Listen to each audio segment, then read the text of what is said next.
In today's video, I'm gonna show you the best settings and how to set up the Sony ZV-E10 for live streaming. Now, I'm gonna be using OBS for the purpose of this video. However, we're gonna be really looking into the first settings you have to take care of within the camera. Then once the camera is ready, you can send that signal. For this video, we're gonna be sending it to OBS. If you have any other streaming software, you can use the same concept to be able to send that signal into any other streaming software, either StreamYard, either is AVMax, Streamlabs, any other streaming software. It will work the same way, okay? Because the main part is gonna be on the actual camera. And of course, if you are a OBS user, you're gonna take advantage of this video because I'm gonna show you everything from camera to setting it up in OBS. So let's not take much time. We're gonna go ahead and get started. So right now I have the Sony ZV-E10 ready. Again, I would recommend, this is the lens that I recommend for most people if you're a content creator trying to record like a talking head kind of style video like what you're watching right now, which is the Sigma 16mm f1.4. and I'm assuming you know how to attach the lens. Some few accessories that I actually recommend. One of it, I mean, this is what the lens looks like on the camera.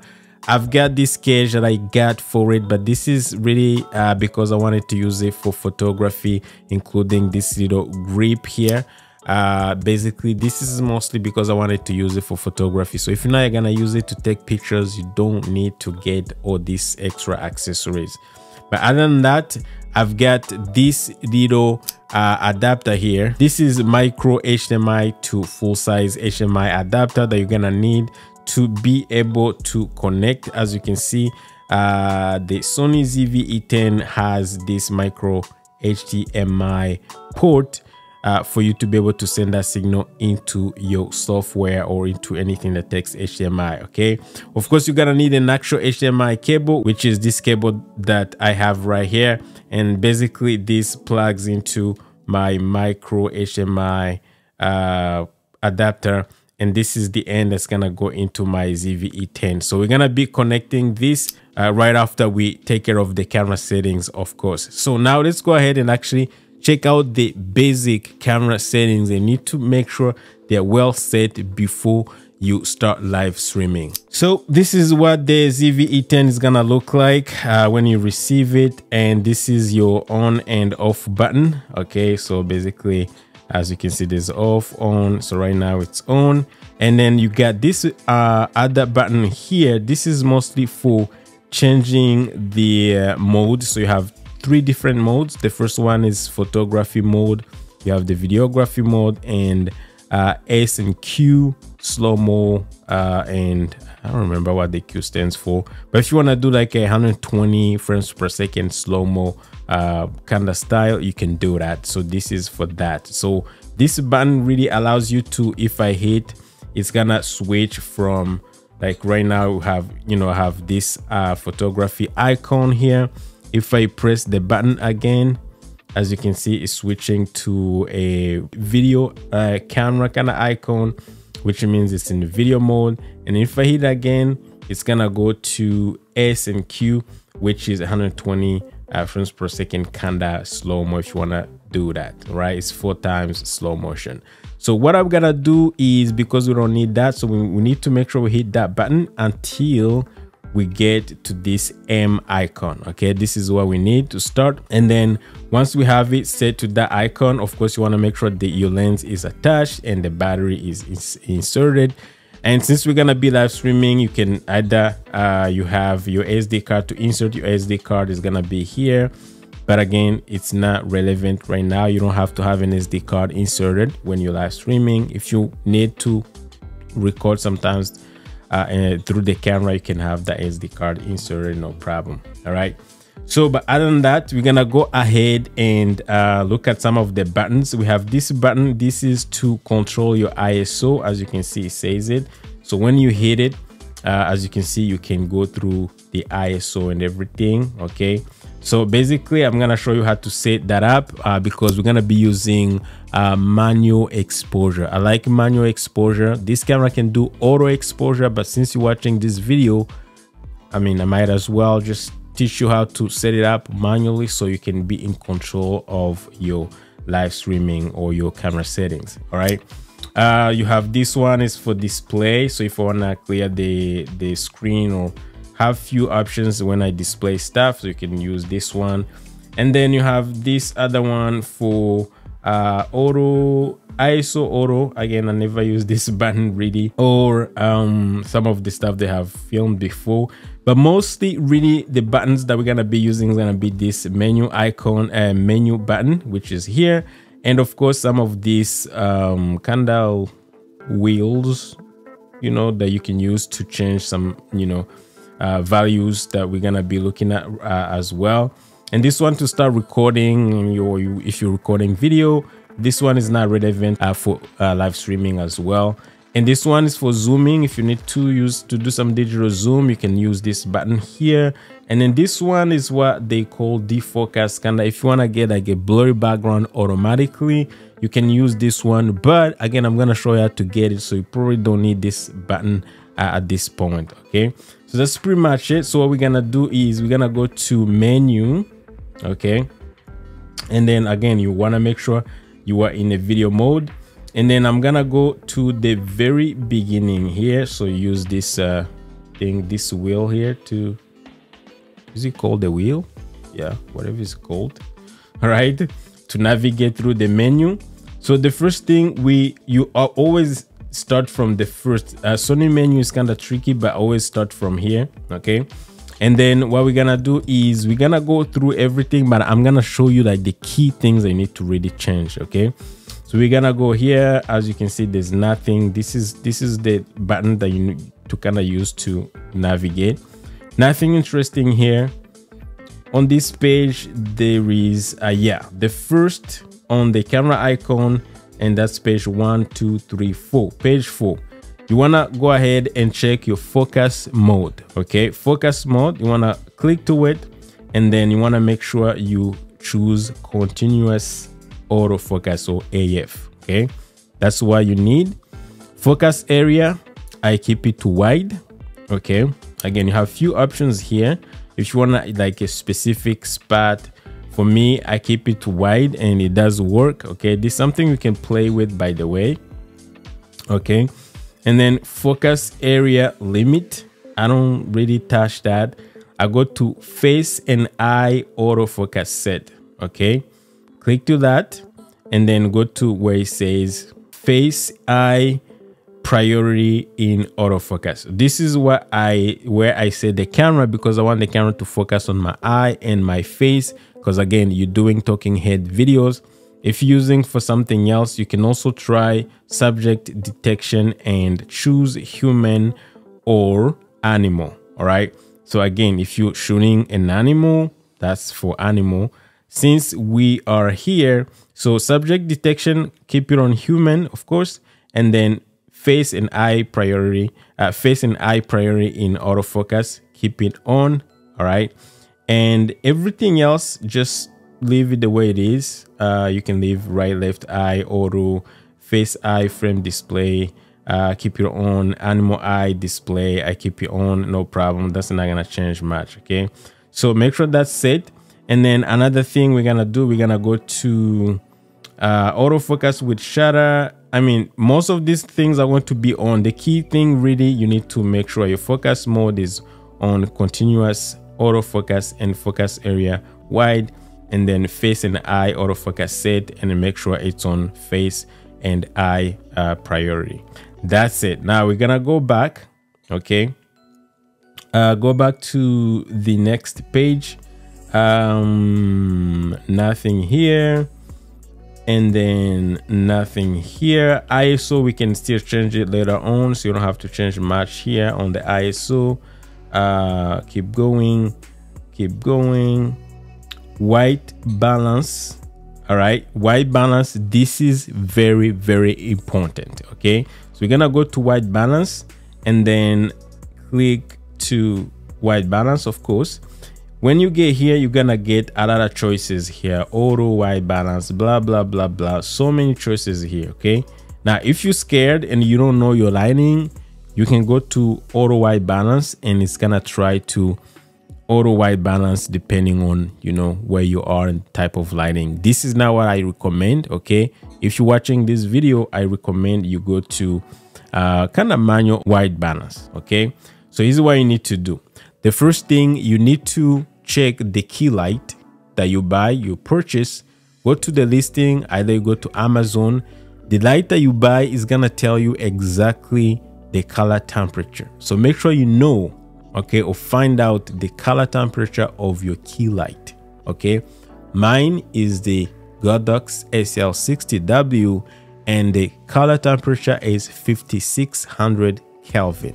Okay, now because I know the white balance of my key light, or the color temperature of my key light, you need to match that. So what we need to do is we keep going down, and then we go where it says K here. All right, C temp / filter, that's the one we need. And then I'm gonna click to it, and as you can see, it's gonna give me numbers. All right, so these numbers, basically I can go from, as you can see, 400. I can go up to 7, almost maybe like 800 something, I don't know, maybe 10,000. That's way too high. But mine, because I know it, some lights could be like 3,200, some lights could be 4,000. So like mine, because I know it, I'm gonna go down to 5600 Kelvin. All right, keep it there, and once I'm set, I just hit menu and we'll be good. All right, so now I know my color temperature is perfect. All right, now the next thing I should, like, if I was to do something completely different, my picture will look really weird. So it's important to really match the light, your light's color temperature with the white balance. Yeah, the next thing you need to check out is gonna be what we call creative style. All right, so we're gonna go here, right here, creative style. And then personally, I like to keep it as standard. You don't want to be introducing too much contrast and color. And then what you're gonna do is I'm gonna go to this kind of wheel here, and then we're gonna change the contrast. So personally, I found out the contrast, this is something you can play with depending on your skin tone and the environment where you're filming, and the type of lights that you have around you. That could influence the look of your picture. But personally, I like the contrast. I feel like when the contrast is at 0, it's too contrasty. So I took it down a little bit to like -2, between -2 and -1. And then saturation, also I felt like the picture was super saturated, so I kept it at -1. And then sharpness, because I want my skin to be a little smooth, I also kept it around -2 and -3. Kind of worked for me. All right, again, these are settings I can play with and see which one looks better on your skin. All right, so once you're done, hit the menu button to go back, and then the menu button again to go back. And then the next thing we're gonna do is we're gonna go to where it says picture profile. Now, picture profile, for me, some people use it mostly if you're trying to film something. But for live streaming, I actually found out that if I start using picture profiles, sometimes it's too contrasty, sometimes it's not enough contrast, because when you're live streaming, you can color grade. Now, if you color grading, like if you're doing some editing, you're using the camera to film yourself and then edit, you can go ahead and play with these picture profiles and see which one looks good. I'm not gonna try to tell you, oh, you should use this one or that, because this is gonna depend on where, like my studio, you can see I have a lot of RGB lights around me. So this is gonna be different depending on where you're filming and where you're sitting. So I'll invite you to kind of go through them and see which one looks better. But for now, actually what I do personally, I turn it off, so I don't use any picture profile. These are like effects.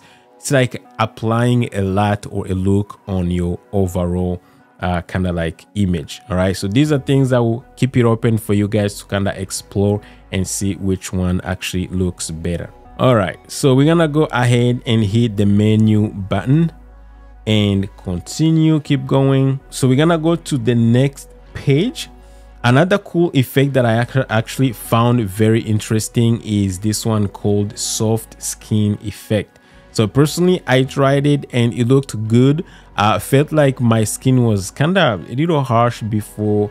There was no life. It was like showing all the, you know, all the little imperfections. So what I did, I actually applied this skin effect. Again, this is gonna depend. If you wear makeup, you probably don't need this effect, but if you don't wear makeup, especially like men, I mean, some men who do wear makeup, but I'm just saying, like, if you don't wear any makeup, you probably gonna need to use it. Don't just overuse it, you know, just use like a little bit. So personally, I tried low, and so if you want to turn it off, you can turn it off, but I actually tried it low. You can go high or medium. Low works perfectly for my environment and my skin tone and my skin kind of look, whatever. So this is something I will leave it open to you guys. It's not gonna make a major change, but it's gonna make this, like, it's gonna give you this subtle kind of, you know, look that will may make actually a big difference. So once we're done, we're gonna go to menu, back to menu, and then go back, go to the next page. Let's see what else we need. Again, MF assist, this one right here. This is something you can use if you using manual focus. Again, for now, this camera is perfect for autofocus, so you can leave it on. Whenever you use manual focus, you can actually have it on, no problem. So we're gonna keep scrolling through and we're gonna get to this page now. Okay, this page is where we're gonna control our shoot mode. Okay, the first thing, I'm gonna go ahead and click to it and choose if you want to shoot manual. Again, if you're watching this video, you should be shooting manual. However, if you need to have the camera on auto, you have few settings that you can go through. You can even go to intelligent auto if you like a complete beginner. But again, if you're watching this video, you should go ahead and choose M. So you want to make sure you go to manual. This is where the camera is going to allow you to adjust everything, right? So click to that, and then go back to the menu, and then USB streaming. This is if you want to stream using the USB cable, like, you know, connecting the USB cable into the camera and then without using a capture card. I do not recommend this method simply because it does not allow you to have full resolution of the camera.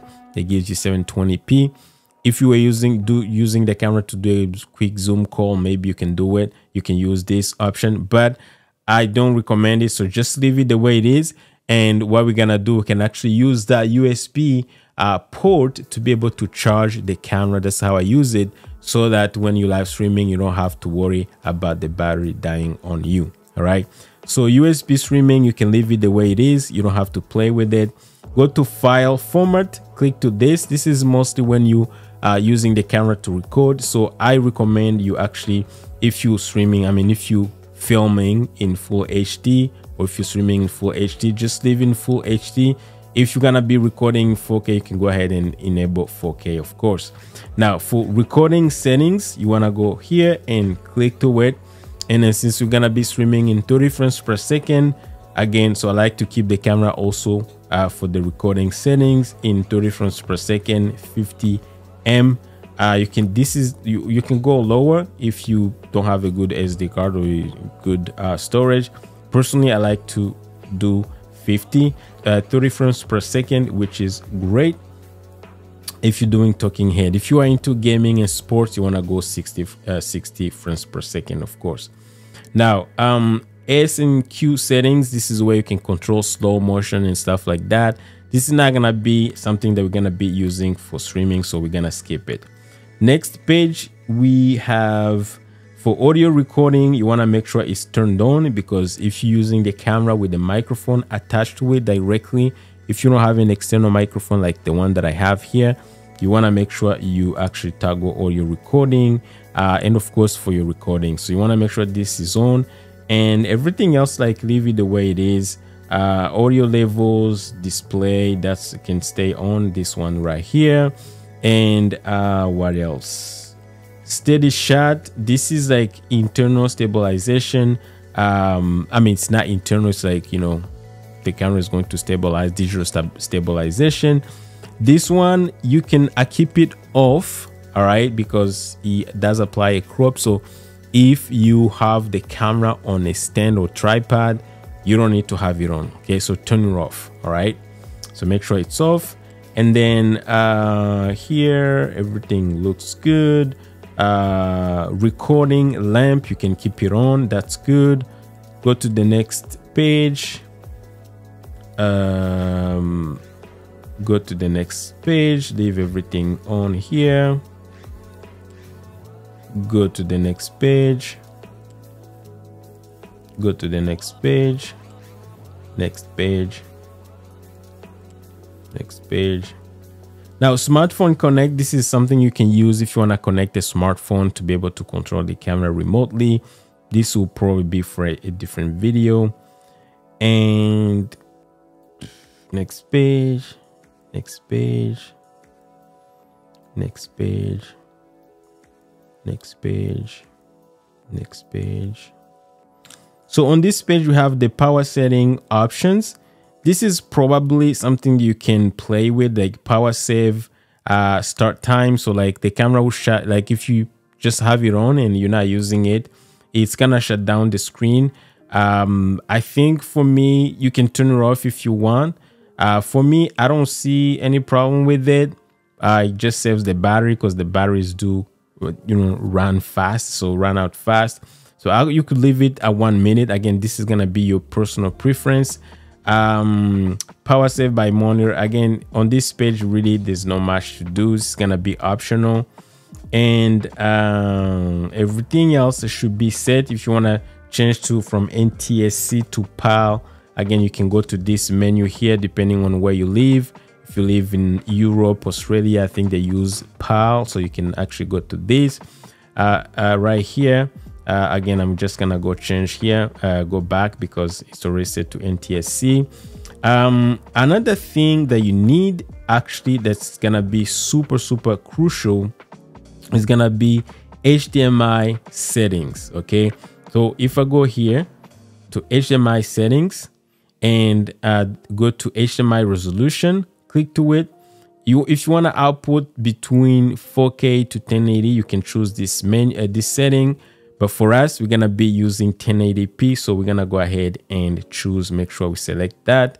And then output, as you can see, it says either 60 or 24. So we're gonna make sure it's actually set at 60, even if you may be streaming in 30 frames per second. I believe you can just downscale it. And then HDMI info display, this is very important. This is for you to be able to get a clean HDMI that does not have any information. So you want to make sure you click to it and then click off to make sure you get a clean HDMI. All right, and everything else when it comes to HDMI should be good. And we're gonna go to the next menu, and as you can see, there's this page here. We have this menu that says USB power supply. So you want to make sure, if you put it off, that means when you connect the USB cable, you're not gonna get power. So we want to make sure we click to this and then hit on. So when we connect the USB cable, we're gonna be able to power the camera using USB. All right, so that's mostly it, guys, when it comes to the camera settings. So once you're done with all these settings, really, you should be good. What you gotta do is just do some testing and see what the image looks like, and then you can adjust some, tweak some stuff. And of course, because we're gonna be looking at the image, so as you can see, this is what the image looks like.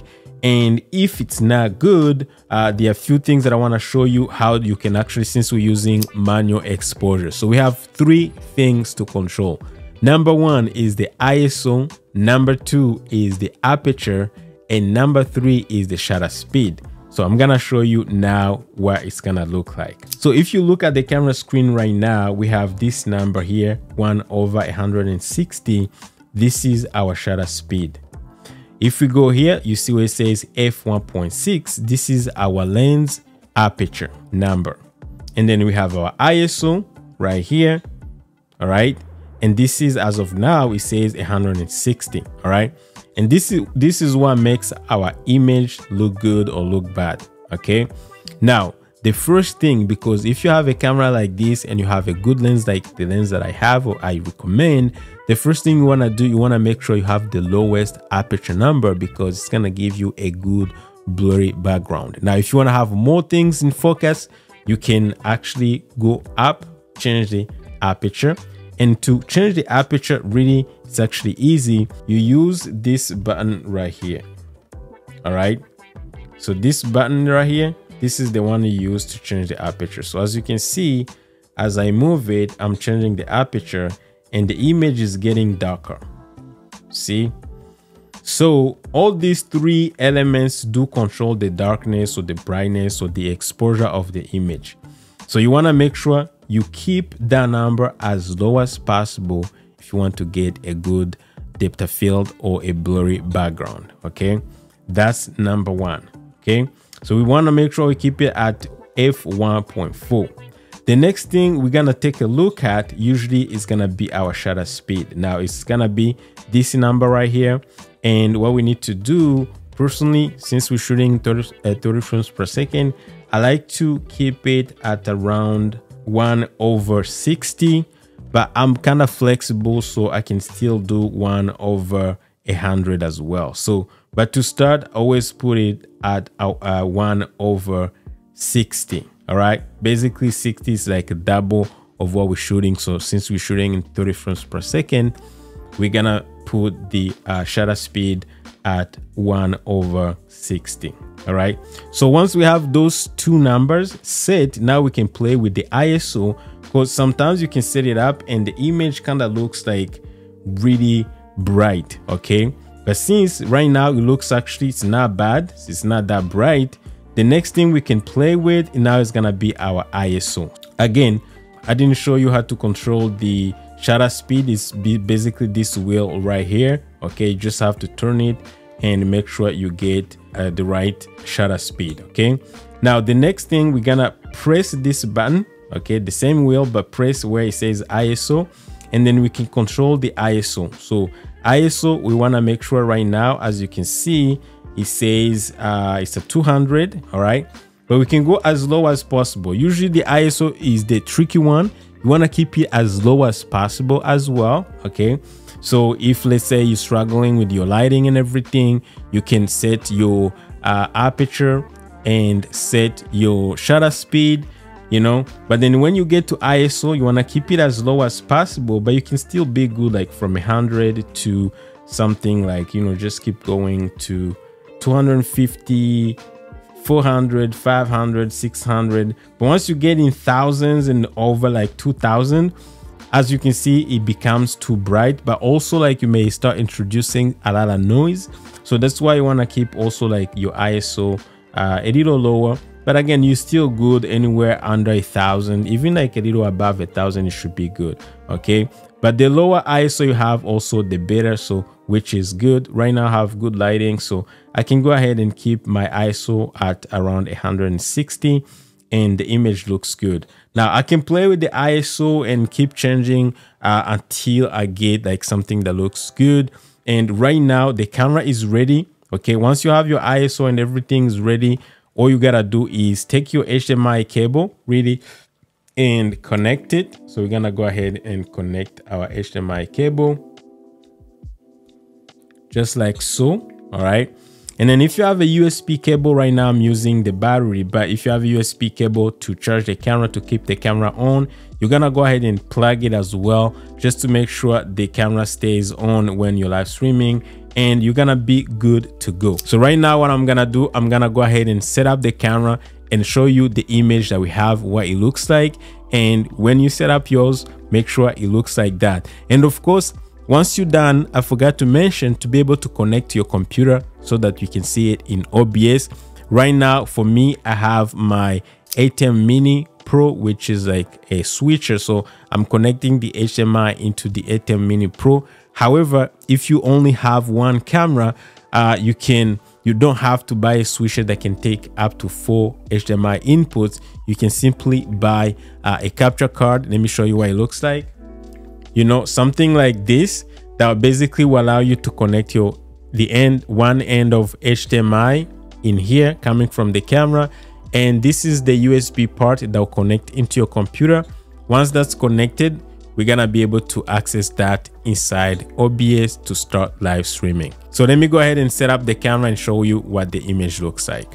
All right guys, so now we have the ZV-E10 already set up, and as you can see, this is what the final look kind of looks like. Again, it's not perfect, but you can see the skin effect actually did work. I like the colors. I think the look is really good. Now I end up using a different lens. The reason was because I'm using a teleprompter and this lens was a little too wide, and I didn't want to move my teleprompter, because with this one, this lens is the 16mm. I have to have the lens a little closer, so it will make me look a little wider. I mean, not me wider, but it will create like a wider field of view, something that would be like this maybe. All right.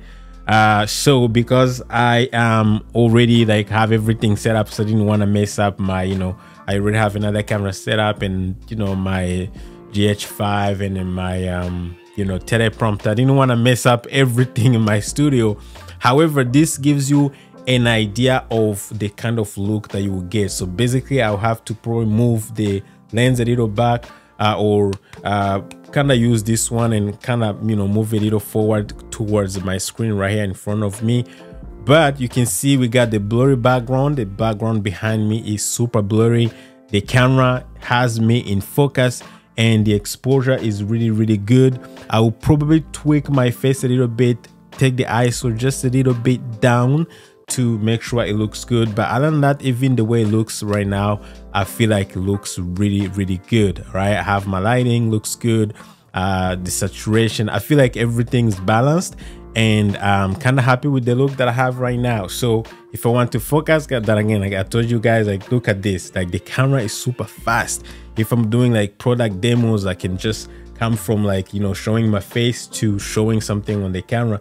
You can see that the focus is super fast. If I want to show something, maybe I'm unboxing some tools, you can see that the camera really gets the focus really fast. Look at this, I can just focus on anything that I want, like if I'm doing product demos and stuff like that. So the focus is like snappy, sticky, and it's awesome, and the blurry background is awesome, and I like this, right? So again, make sure you connect the USB cable to make sure it keeps charging all the time, and everything else, if you follow everything that I just showed you guys throughout the video, the camera settings, and everything that I showed you, it should look as good as this. Now the next step, of course, once you have the Sony ZV-E10 connected to your computer using your capture card, basically what you gotta do is you're gonna go back to OBS and we're gonna just create a new scene. We have a scene here that's already there, and we're gonna go under that scene where we want to add that camera, and I'm gonna hit the plus sign here to the sources, and we're gonna add a new source called the video capture device, and I'm gonna call it ZV-E10. All right, you can name it whatever you want and hit OK. And then once you click, you're gonna find a lot of devices connected to your computer, and for us, in our case, it's gonna be the Blackmagic design, which is basically, it's like my capture card that's connected. That's where the ZV-E10 is connected, and you want to make sure you choose whatever capture card or the name of the capture card you have connected on the device, and then go to resolution type, hit custom, and then you want to make sure you use 1920 by 1080. That's the only resolution that's there available, and everything else you can leave the way it is. If you want, you can go to FPS and then choose custom, choose highest FPS, or you can just choose match output FPS or select. Usually it gives you an option to select 30 frames per second. I don't know why it didn't give it to me this time. Sometimes you also have another option to choose highest FPS. Again, you can also just keep it the way it is, match output FPS. And then video format, you can leave it the way it is. Color space, you can leave it the way it is. If you want, just keep it on default. Color range, always put on full, and everything else I leave it the way it is, and I hit OK. So as you can see, we have a signal. This is my Sony ZV-E10 connected through my A10 Mini Pro and as you can see, everything looks good. So guys, this is how you do it, and let me know if you have questions. And right now, as you can see, I'm able to go live no problem using the ZV-E10. The next step is to make sure my OBS settings look good, add the microphone, and choose my streaming platform that I want to go live to, and I'll be able to go live no problem. So if you have questions or you want to know exactly how to build all the scenes that I need within OBS, of course, we already got the camera, how to add audio, how to add intro scenes and everything. I'll have another video that I recorded specifically for that's gonna show you step by step how to build a full show in OBS, and that video is gonna be linked right here, so make sure you check it out, and I will see you guys on that video. Take care.